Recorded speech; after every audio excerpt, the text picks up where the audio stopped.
악인은 악역을, 신자는 신자의 역할을 이라는 제목으로 말씀을 증거하겠습니다.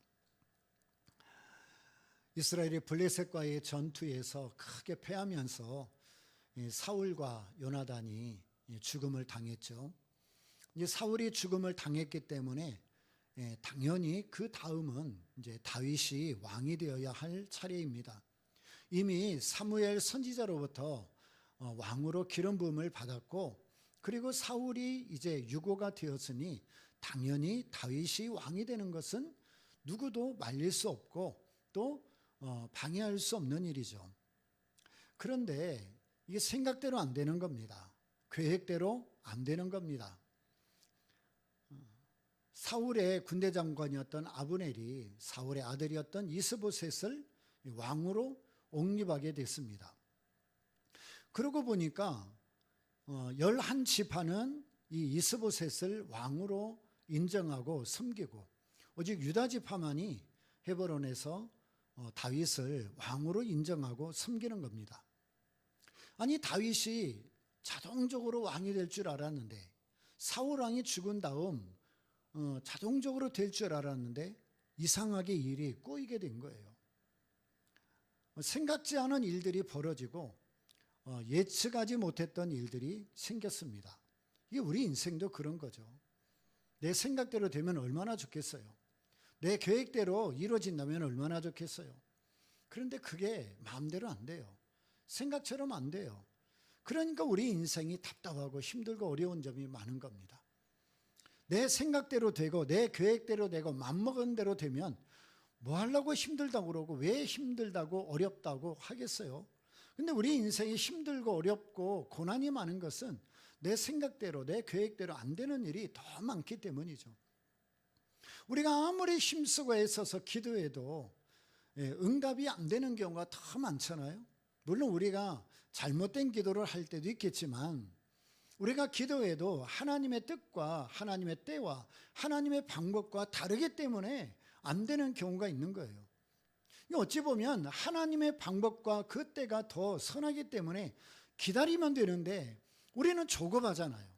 내 생각대로 계획대로 안 되면 답답하잖아요. 그러니까 원망하고 불평하면서 믿음이 흔들리는 겁니다. 근데 다윗은 이런 상황에서 흔들리지 않았습니다. 또 조급해하지도 않았습니다. 11지파가 이스보셋을 왕으로 세우고 한 지파만이 자기를 따르고 있을 때 얼마나 어이가 없겠습니까? 다른 것도 아니고 사울 왕이 죽은 다음 자동적으로 자기가 왕이 되어야 할 차례임에도 불구하고 일이 틀어지고 안 되는 거죠. 그런데도 다윗은 조급해하지 않고 하나님의 분명한 뜻과 계획을 생각하면서 때를 기다리고 있는 겁니다. 근데 하나님께서 일하기 시작하는 거죠.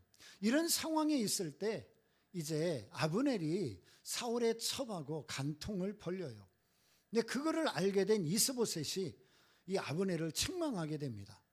아브넬이 열을 받았어요. 누구 때문에 왕이 됐는데, 누구 때문에 권력을 얻게 됐는데, 누구 때문에 지금 저 자리에 올라갔는데 내가 뭐 간통했다고 나를 이렇게 책망하고 나를 부끄럽게, 그래갖고 하루아침에 아브넬이 이스보셋하고 등 돌렸어요. 그리고 이 아브넬이 이 헤브론에 있는 다윗에게로 가가지고 원래 이 나라가 왕의 것이오니 왕에게 돌려드리겠습니다. 그러면서 북쪽 이스라엘을 왕에게 드리겠습니다. 그러면서 오는 거예요. 사실 아브넬은 북쪽 이스보셋이 왕이긴 해도 사실은 허수아비고 실세는 아브넬이에요. 근데 그 아브넬이 실세의 권력을 가지고 다윗 왕에게 와서 나라를 드리겠습니다. 그러니까 이거 이미 끝난 거잖아요. 그러니까 다윗이 그거를 또 받아들입니다. 그리고 보상을 해서 보내요. 그래서 아브넬이 가고 있는데 그때 요압이 이제 들어오게 돼요. 근데 이 왕궁이 좀 번거롭고 막 이렇게 분주하게 움직이니까 야, 뭔 일이냐? 예, 아브넬이 다녀갔습니다. 아브넬이 다녀갔다고? 아니 근데 그 아브넬을 살려서 보냈단 말이냐? 그것도 다윗 왕이? 왜냐하면 이 아합에게는 요압에게는 자꾸 막 입이 꼬이네. 이 요압에게는 동생이 있었는데 그 아사엘이 막내예요.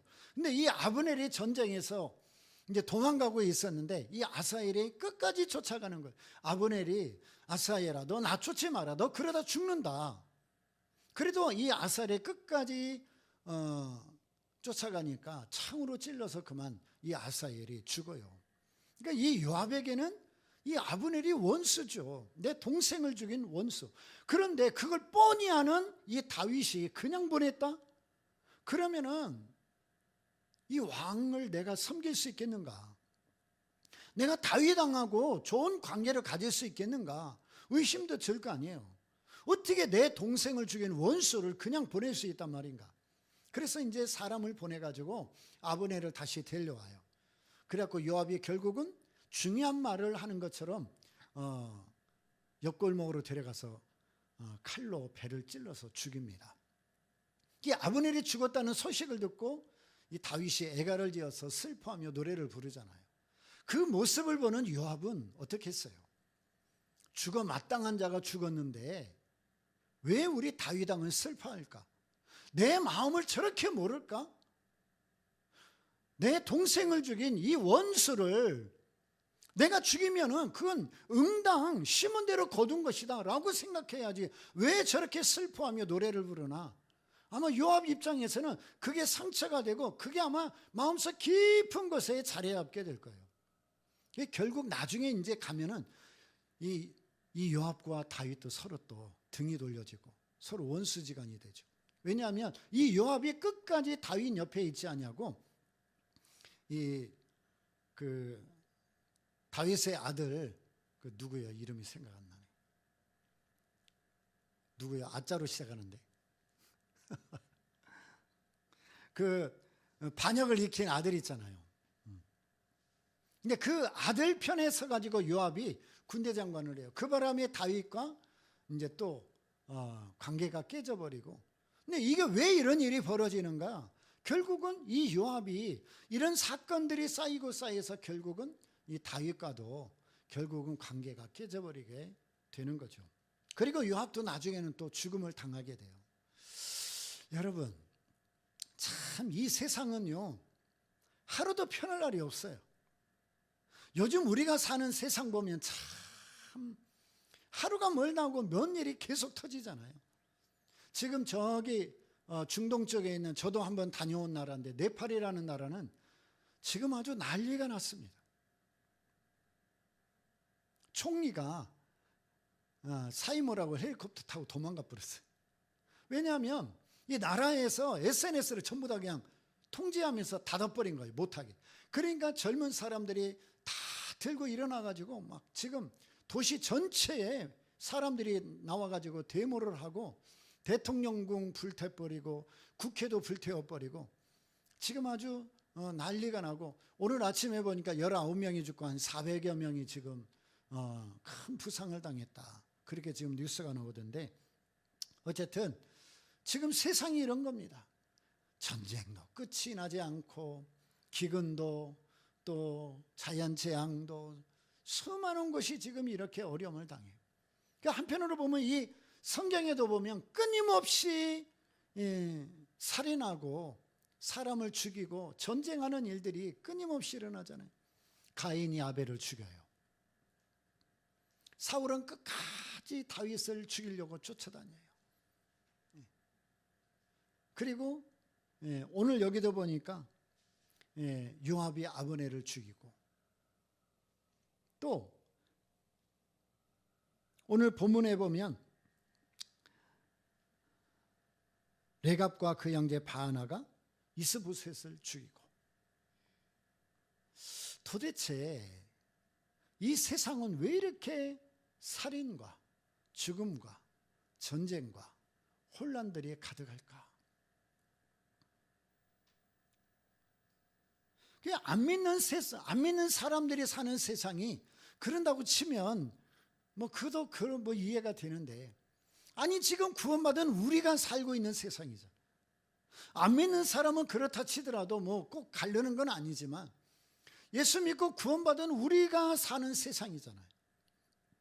하나님이 우리에게 주신 영원한 생명과 천국의 복을 사모하고 소망하며 사는 사람들이 있는 곳이잖아요.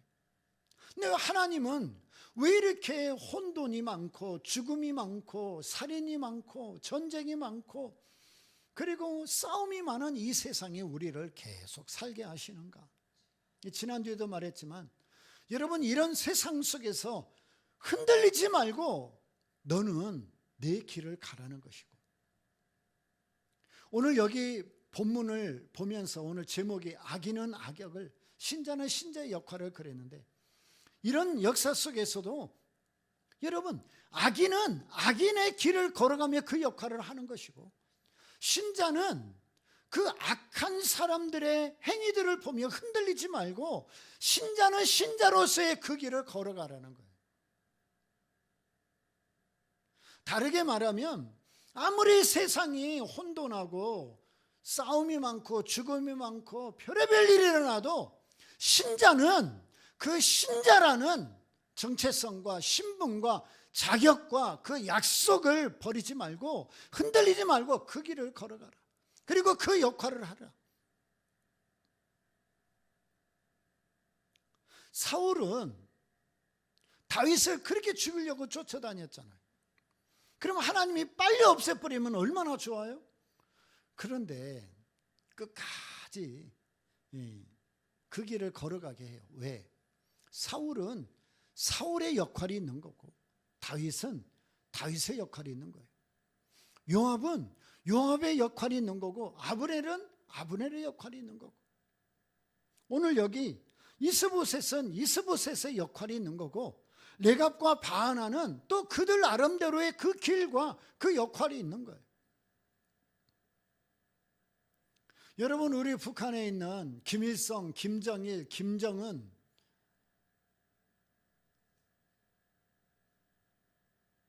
이 정상적인 생각을 갖고 있는 국민이라면 여러분, 저 나라를 인정할 수가 없는 거잖아요. 저 나라를 찬양하고 저 나라를 동경하고 저 나라에 대하여 여러분 좋은 말하면 안 되는 거잖아요. 지금 그 나라의 독재와 그 국민들이 지금 입고 있는 그 피해와 고통과 눈물을 생각하면, 지금 탈북해가지고 우리나라 와가지고 이제 자리를 잡고 살면서 북한에서 있었던 일들을 예수 믿는 사람들은 기독교 방송에 나와서 간증을 하고, 안 믿는 사람들은 여러 통로를 통해서 북한에서 있었던 또 자행되고 있는 일들을 막 드러내잖아요. 근데 그런 이야기들을 들어보면 이게 과연 지구상에 있을 수 있는 일인가? 일어날 수 있는 일인가? 아니, 어떻게 저렇게까지 할 수 있는가?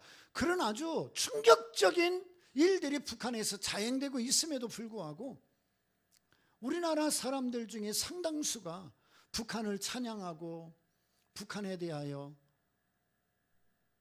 긍정적인 이야기를 하고,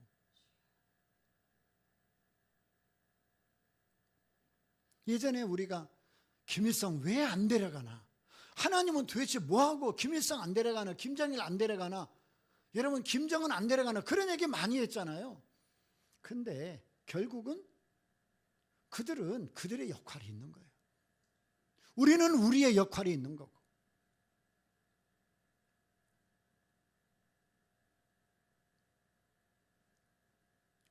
지난 월요일 밤 부산 세계력교회 선현보 목사님이 구속됐습니다. 뉴스에 나왔으니까 아시겠죠. 그 목사님은 요즘 말로 말하면 애국운동 하시는 분이에요. 직전 대통령의 탄핵을 반대하고 북한을 찬양하는 것에 대해서 반대하고, 우리나라의 자유를 지켜야 된다, 하나님이 우리에게 주신 이 자유민주주의를 지켜야 된다, 그러면서 이제 부르짖었던 분이고, 지난 겨울에 세이브 코리아 대표로 전국에 다니면서 얼마나 큰 집회를 많이 했는지 몰라요. 이제 공직선거법이라고 그래서 이제 부산 교육감하고 지금 야당 대표 한 분을 이제 지지 선언을 했어요. 그래서 이제 교회 안에서 그분들이 다 예수 믿는 분들이니까 이제 교회에서 인터뷰도 하고 또 기도도 해주고 그랬단 말이죠. 이제 그게 공직선거법 위반이라 그래서 구속영장이 떨어져 갖고 감옥에 들어갔습니다. 근데 너무 어이없는 게요. 아니 국회의원이나 일반 국민들이 공직선거법을 위반하면 잘해야 100만 원, 아주 진짜 심한 잘못을 저지르면은 이제 집행유예나 이제 300만 원 정도의 벌금을 물리는데 우리나라에서는 정말 특별한 예외로 구속을 시켜버린 거예요. 그것도 목사님한테. 그것도 도망갈 염려가 있다면서. 아니 지금 부산에서 몇천 명을 이끌고 있는 목사님인데 아니 도망갈 염려가 있습니까? 도망갈 것 같다면서 구속을 시켰어.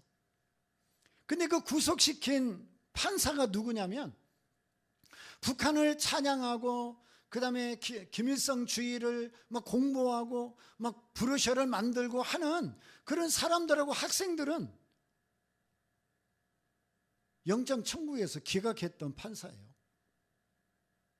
그러니까 북한을 찬양하는 사람들은 영장 기각, 그리고 목사님은 도망할 염려가 있다면서 그 몇천 명 되는 교회 목사님은 도망할 염려가 있다면서 구속. 그 판사는 아니지만 2주 전인가요? 우리 그 초등학생들을 유괴하려고 하다가 미수에 그친 사건이 있었습니다. 근데 이 범인들이 초범도 아니고 세 번째예요. 아이들을 유괴하려고 하다가 결국은 못하고 이제 사건이 끝난 거예요. 근데 영장을 청구했는데 기각을 해버렸어. 아이들 유괴 미범, 유괴하려고 했다가 실제로는 못하고 잡혔는데 영장 기각이야. 그런데 목사님은 도망갈 염려가 있다며 구속시킨 거예요.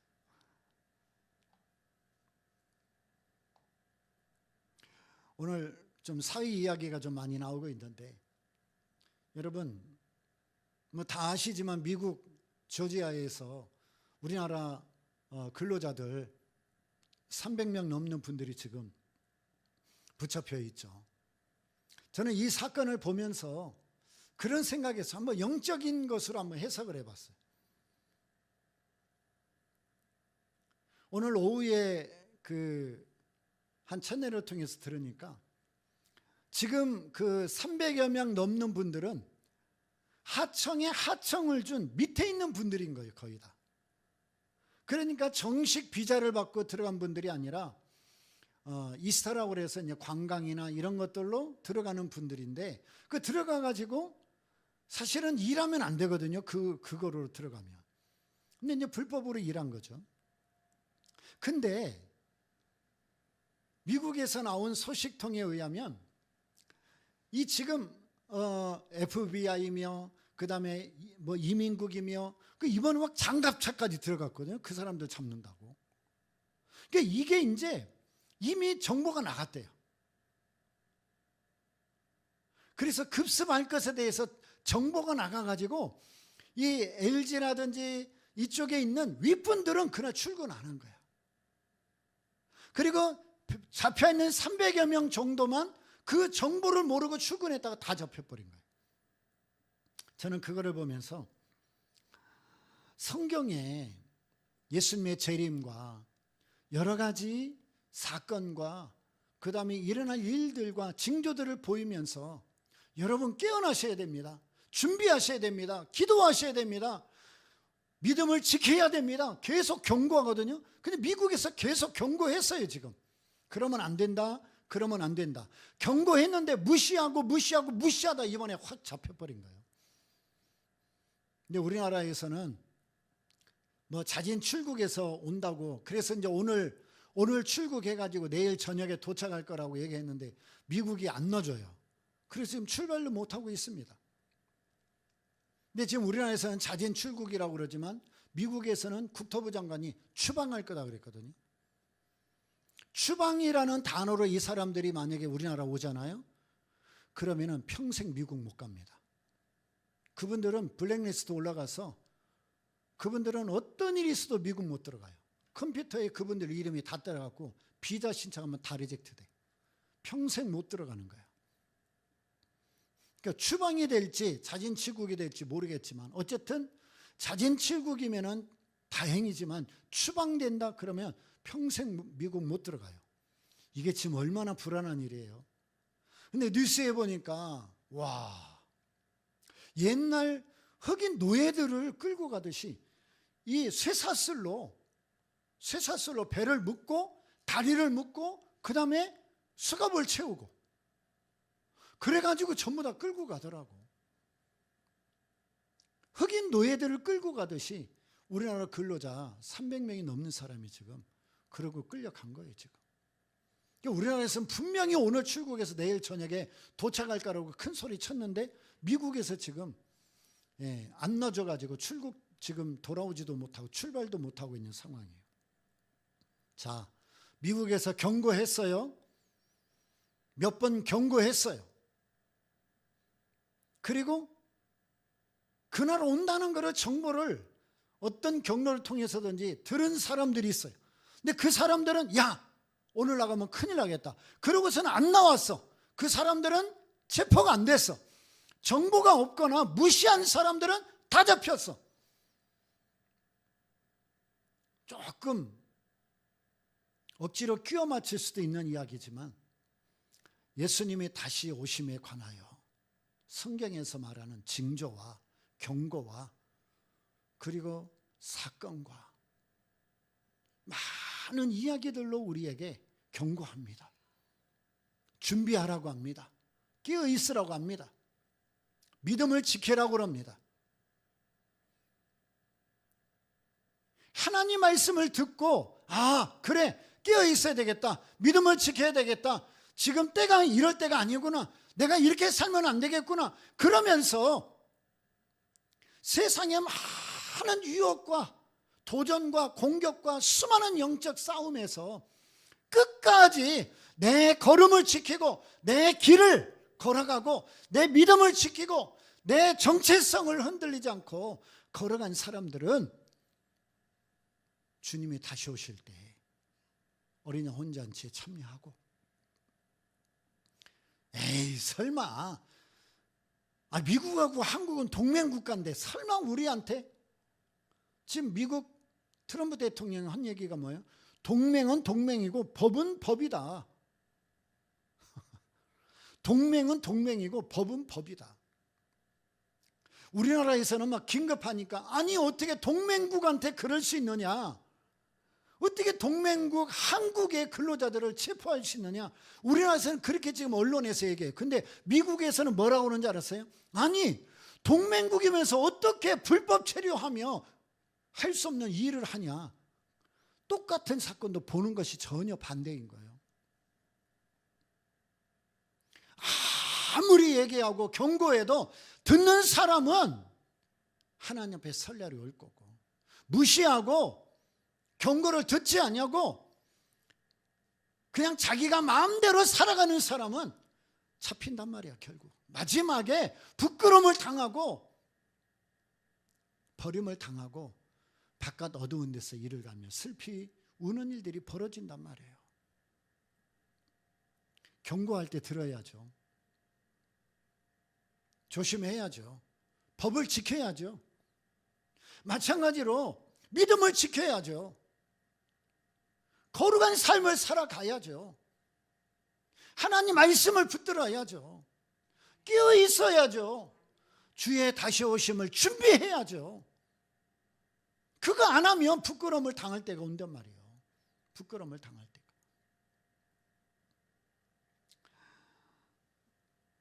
하나님이 구원받은 우리를 이 복잡하고 혼란스럽고 살기 힘든 세상에 두시는 것은 그럼에도 불구하고 너희는 흔들리지 말고 너희의 길을 가고 너희의 역할을 하라는 거예요. 악인의 역할과 그 길로 가는 거고, 그래서 그 결말을 보는 것이고, 신자는 신자의 길과 그 역할을 하며 마지막 구원에 참여하게 되는 거고, 신자가 함부로 살며 악한 일을 행하는 사람들한테 왜 그러냐 그럴 필요 없어요. 그들은 그들 나름대로의 길대로 가는 거고, 우리는 우리 나름대로의 길을 가며 역할을 하는 거예요. 사무엘서에 보면 사울과 다윗을 많이 비교해요. 사울은 인간이 할 수 있는 최선의 노력과 그리고 그 인생의 결과를 보여주는 거고, 다윗은 하나님을 의지하며 은혜로 사는 사람의 마지막과 그 결과를 우리에게 보여주는 겁니다. 사무엘상 15장 22절 보면 순종이 제사보다 낫다라고 이야기하면서 사울은 불순종한 자요, 다윗은 순종한 자로 이야기합니다. 그러나 그것만은 아니죠. 사무엘이 뭐라고 그래요? 왕이 하나님을 버렸으므로 하나님도 왕을 버렸나이다. 단순히 순종이냐 불순종이냐가 아니라, 여러분, 왕이 하나님을 버렸으므로 하나님도 왕을 버렸나이다. 우리가 우리의 길과 우리의 역할과 우리의 삶의 목적을 버려버리면 하나님도 우리를 버릴 수 있는 거예요.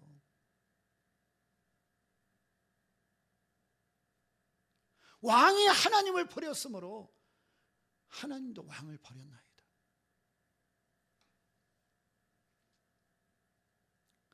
사도행전 3장 1절로 10절에 보면 성전 미문에 안진뱅이가 구걸할 때 베드로와 요한이 뭐라고 그래요? 우리에게 내가 구하는 은과 금은 없지만 내게 있는 것으로 내게 주노니 나사렛 예수 이름으로 일어나 걸으라.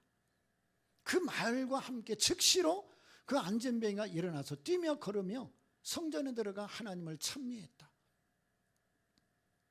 여러분, 성령 강림 사건 이후로 일어난 첫 번째 기적이잖아요. 베드로와 요한뿐만 아니라 그 안진뱅이 주위에 있었던, 그리고 성전 안에서 뛰며 걸으며 찬미할 때 그 모든 성도들이 그가 안진뱅이였다가 다시 일어나서 저렇게 춤을 추며 하나님을 찬미하는 모습을 보았을 때 얼마나 놀랐을 거예요. 정말로 일어난 그 기적 앞에서 그들이 깜짝 놀랐을 거 아니에요. 그 감격과 그 흥분은 이루 말할 수 없을 거예요. 그리고 베드로와 요한도 마찬가지일 거고. 그러니까 베드로와 요한이, 여러분, 얼마나 더 강력하게 복음을 전하며 설교합니까? 그러니까 그 당시의 종교 지도자들과 또 기득권자들이 이 베드로를 잡아가잖아요. 그래서 너 복음 전하지 마, 너 예수 전하지 마, 부활 얘기하지 마, 그러면서 막 겁박을 주잖아요. 그러니까 베드로가 뭐라고 그래요? 내가 사람의 말을 들으면 하나님의 종이 아니다. 그러면서 사도행전 4장 31절에 보면, 3장 19절에 보면 베드로의 그 설교 내용이 이런 거예요. 회개하고 돌이켜 죄사함을 받으라. 회개하고 돌이켜 죄사함을 받으라. 여러분, 회개하고 돌이켜 죄사함을 받으라. 누가 제일 먼저 회개하고 돌이켜야 될까요? 누가 제일 먼저? 본디오 빌라도부터 시작해서 로마 군인들, 제사장이라 하는 기득권자들, 종교 지도자들, 뭐 이런 사람들이 제일 먼저 회개하고 돌이키고 죄사함을 받아야 될 거 아닙니까? 근데 누구도 회개하잖아요. 오히려 세상에 권세와 권력을 가지고 힘을 가지고 이 베드로와 그리고 사도들과 예수 믿는 사람들을 얼마나 핍박합니까? 성령으로 충만해서 성령에 사로잡혀서 복음을 전하고 전도를 하고 예수를 전하고 있는데 막 매일 기적이 일어나고 막 꼼짝 못하고, 세상 권세의 힘이 꼼짝 못하고 예수의 이름만 나오면 막 다 그냥 번개가 쳐가지고 그냥 막 조금만 잘못해도 막 없애버리고 막 이러면 얼마나 좋았겠어요. 그런데 예수 이름 선포하면 오히려 세상의 힘과 권력이 더 큰 힘으로 눌러가지고 잡아가고 핍박하고 순교시키고 막 억압을 하고 그런단 말이죠. 하나님이 도대체 왜 이런 일을 하냐 말이에요.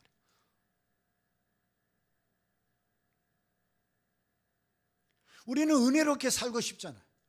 믿음으로 살고 싶잖아요. 예수 잘 믿고 싶잖아요. 정말 하나님 뜻대로 살고 싶잖아요. 마음이 있잖아요, 다들. 근데 우리가 사는 세상은 예수 잘 믿도록 만들지 않아요. 믿음으로 살도록 놔두지 않아요. 하나님 영광 위에 살도록 그렇게 호락호락하지 않아요. 하나님이 우리를 그런 세상 속에서 두고 마지막까지 우리를 인도하시면서 살게 하시는 이유가 뭐냐 말이에요. 너는 저기에 휩쓸리지 말고 내 길을 가라. 네 역할을 해라. 구원받았으면 구원받은 자로, 예수 믿으면 예수 믿는 자로, 천국에 소망이 있으면 천국의 소망을 가진 자로 너는 끝까지 그 길을 가라는 거예요. 타협하지 말고, 흔들리지 말고, 요동하지 말고 네 길을 가라. 네 길을 가라. 근데 우리가 이 혼탁한 세상에서 우리의 길을 지키고 우리의 역할을 하면서 산다는 게 얼마나 힘들어요. 얼마나 힘들어요. 자, 하나님이 우리에게 우리의 역할, 우리의 걸음, 우리가 살아가야 될 삶의 내용, 뭘 요구하는지 한번 보십시다. 우리 에베소서 4장을 좀 보겠습니다. 신약성경 에베소서 4장을 보겠습니다. 에베소서 4장 17절부터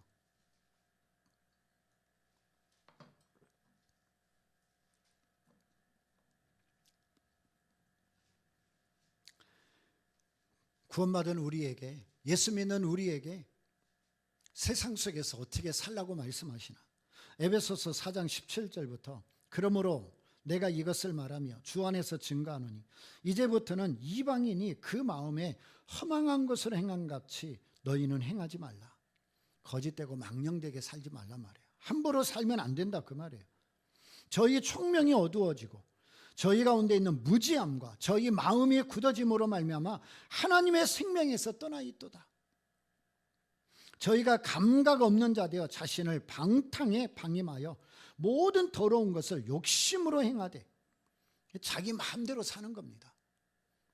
오직 너희는, 자, 세상 사람들은 그렇게 산다 할지라도 그런 역할을 하고 자기 마음대로 산다 할지라도 20절 오직 너희는 그리스도를 이같이 배우지 아니하였느니라. 너희는 그렇게 살면 안 된다.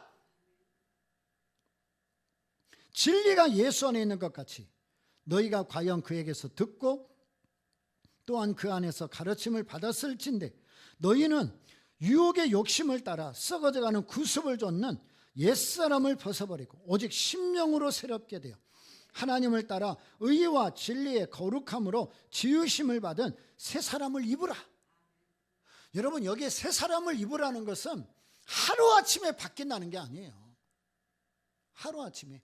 이거는 우리 평생의 숙제와 같이 행해야 될 삶의 모습을 말해요. 하루아침에 새 사람이 되나요? 하루아침에 사람이 바뀌나요? 하루아침에 사람이 변하던가요? 세상에 안 변하는 게 사람이에요. 그러니까 이거는 우리가 평생 예수 믿고 믿음으로 살면서 바뀌어져야 할 삶의 내용이고 방향이에요. 그러면 하나님께서 우리에게 말씀하시는 새 사람에 되어서 살아가야 될 삶의 내용이 뭐냐? 25절 그런즉 거짓을 버리고 각각 그 이웃으로 더불어 참된 것을 말하라. 이는 우리가 서로 지체가 됨이니라.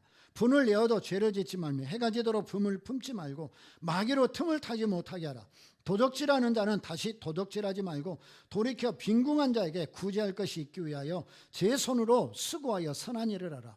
무릇 더러운 말은 너희 입 밖에도 내지 말고 오직 덕을 세우는데 소용되는 대로 선한 말을 하여 듣는 자들에게 은혜를 끼치게 하라.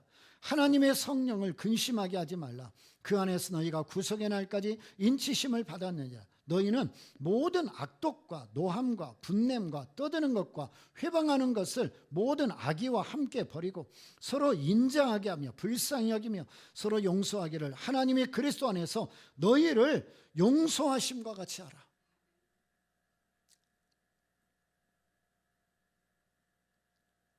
여러분, 하나님이 새 사람이 된 우리에게 이렇게 살라고 말씀하시는 거예요.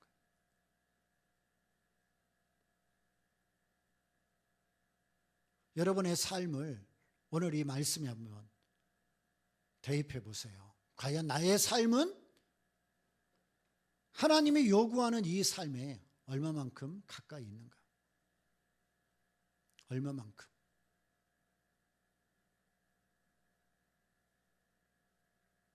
이거는 우리가 하루아침에 할 수 없는 일이에요. 할 수만 있다면 하루에 한 가지씩 순종하면 좋겠고, 그게 어려우면 한 달에 한 가지씩이라도 순종하면 좋겠고, 그것도 나는 어렵다 그러면 1년에 한 가지씩이라도 목표를 놓고 이렇게 살아가야 되는 거예요. 이게 우리 평생에 걸쳐서 순종하고 따라가야 될 믿음의 삶이고, 구원받은 우리가, 새 사람이 된 우리가 가져야 될 삶의 태도입니다. 하루아침에 안 돼요. 그러니까 믿음도 하루아침에 왕창 커질 수 없는 거예요. 계속 자라가야 되는 거예요. 아이가 태어났는데 이틀이 됐는데 막 10cm가 커. 일주일이 됐는데 막 15cm 또 커. 여러분, 그러면 그 아이가 정상이에요? 아니잖아. 그 아이에 맞게 커가야죠. 우리 믿음도 차근차근 계속 훈련을 통해서, 어려움을 통해서, 고난을 통해서, 환난을 통해서, 실패를 통해서, 아픔을 통해서 자라가는 거예요. 성숙해져 가는 거예요. 그러면서 새 사람이 된 우리가 한 가지 한 가지 거짓을 버리고, 그러면 올해 나의 목표, 그러면 거짓을 버리고, 여기 보면 오늘 이 17절부터 32절까지의 말씀을 보면서 거기에서 하나님이 버리라고 하는 것과 하라는 것을 딱 구별해서, 올해는 내가 이것은 안 하고 내가 이거는 한다. 그래서 1년 목표로 삼고 집안에다가 붙여놓고 1년 동안 내가 그 일을 한번 해보는 거죠. 지금 내가 당장 죽을 건 아니니까 적어도 10년, 20년은 더 살 거 아니에요? 그러면 어쨌든 1년에 한 가지든 한 달에 한 가지든 뭔 삶의 목표를 가지고 좀 그렇게 해가는 거죠. 하루아침에 안 되는 거니까.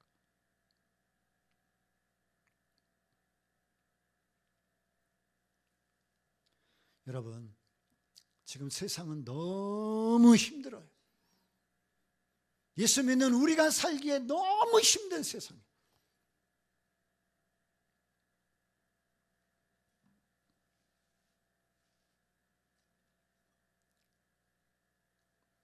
오늘 제가 밥 먹으면서 잠깐 동영상 하나를 봤는데, 월요일날 구속된 손연보 목사님이 그 말씀을 하셨다고 하더라고. 내가 감옥 가는 것은 괜찮다. 내가 감옥 감으로 우리나라가 지금 얼마나 큰 위기에 빠졌는지를 알게 되면 나는 좋겠다. 그래서 나는 감옥 가는 게 더 좋겠다고 생각한다. 근데 나는 너무 외롭다. 왜? 내가 감옥 가는데 한국교회 목사님들이나 교계에서 말 한마디 안 는다.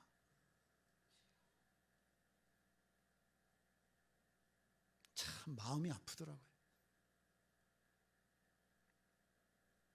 목사가 구속되는데 교단에서도 성명서 없고 목회자들도 침묵하고. 가만히 생각하니까 아니 큰 교회 목사를 구속시킬 정도면 뭐 우리같이 작은 교회 목사들은 뭐 거들떠 볼 것도 없잖아요. 큰 교회 목사도 당당하게 구속시키는데, 그러면 이제 우리 한국 교회가 앞으로 어떤 일을 경험하게 될지 뻔한 것 아닙니까?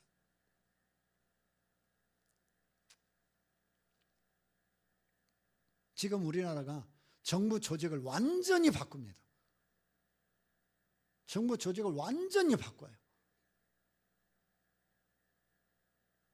우리가 아는 대로 뭐 사법부도 이제 검찰청도 뭐 78년 만인가 그거 해체하고 이제 뭐 공소청하고 그다음에 뭐 저기 중수청으로 바꿔가지고 소속도 바꿔놓고. 근데 가장 큰 문제가 이제 여성가족부를 성평등 가족부로 바꾼다는 거예요. 어느 그 장관이 분명하게 얘기했어요. 누구도 차별받지 않는 그런 나라를 만들겠습니다. 그건 당연한 거죠. 누구도 차별받으면 안 되는 거죠. 그러나 문제는 그 안에 차별금지법이 있다는 게 문제인 거예요.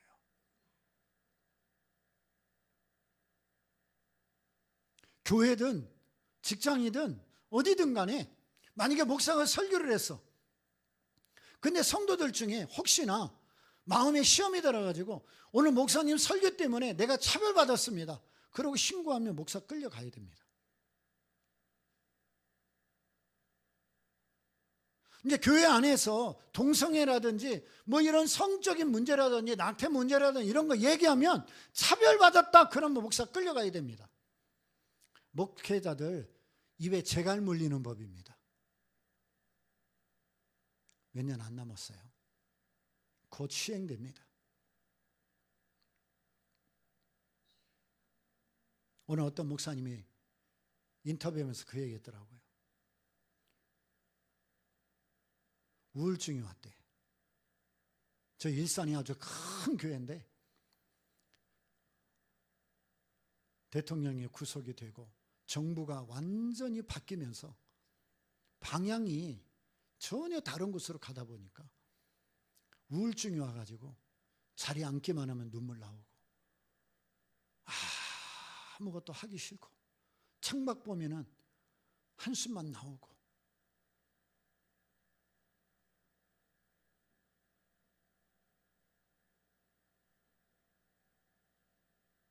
하나님이 왜 이런 환경, 왜 이런 나라, 왜 이런 혼란된 상황들을 우리에게 주실까? 우리 자신을 점검하라는 겁니다.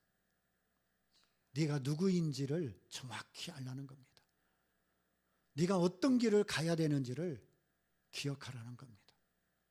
네가 어떤 역할로 여기서 살아야 하는지를 깨달으라는 겁니다. 악인은 악인의 역할이 있는 거고 신자는 신자의 역할을 가지고 살면 되는 거예요. 기도하겠습니다. 하나님 아버지, 참 어려운 환경들이 계속 펼쳐지고 있는데 끝까지 믿음을 지키고 우리 역할을 타협하지 않고 마지막까지 걸어갈 수 있도록 도와주시옵소서. 예수님의 이름으로 기도드리옵나이다. 아멘.